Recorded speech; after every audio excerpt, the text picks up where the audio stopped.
For answers, we consult the Cambridge History of Scandinavia, a monumental work edited by Knut Helle. This volume sheds light on the complex factors that fueled Viking expansion. He writes, a combination of factors fueled Viking expansion. Population pressure, political ambition, and the lure of wealth and land all played a role. The desire for glory and the pursuit of adventure also motivated these intrepid seafarers. These were not simply barbarians driven by blind rage. They were strategic thinkers, exploiting the political fragmentation and relative wealth of continental Europe.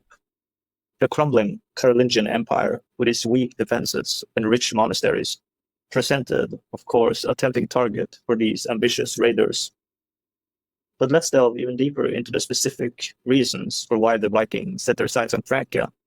It wasn't merely a random choice. The Frankish kingdoms, for all their apparent power, presented a tempting target. First and foremost, Francia was wealthy. Monasteries and churches were overflowing with gold, silver, and religious artifacts, and were ripe for the picking. Prosperous towns and cities offered the promise of loot and slaves, and the fertile agricultural lands of the Seine and the Loire were attractive for people who also knew the value of farming. Secondly, the political landscape of Francia was in turmoil. The once mighty Carolingian Empire was crumbling, weakened by internal strife and incapable of mounting a unified defense. This left the kingdom vulnerable to Viking incursions, which often penetrated deep within Francia through their network of rivers. The Vikings, with their superior shipbuilding and navigation skills, could strike swiftly and unexpectedly.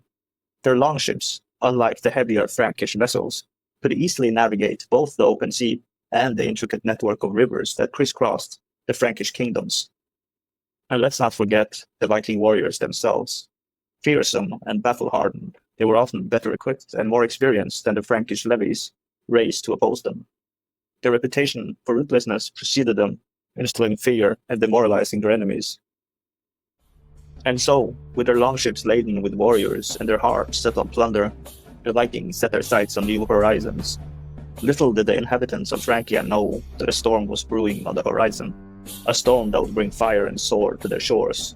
Among their many targets, one city would stand out as a symbol of resistance and defiance: Paris.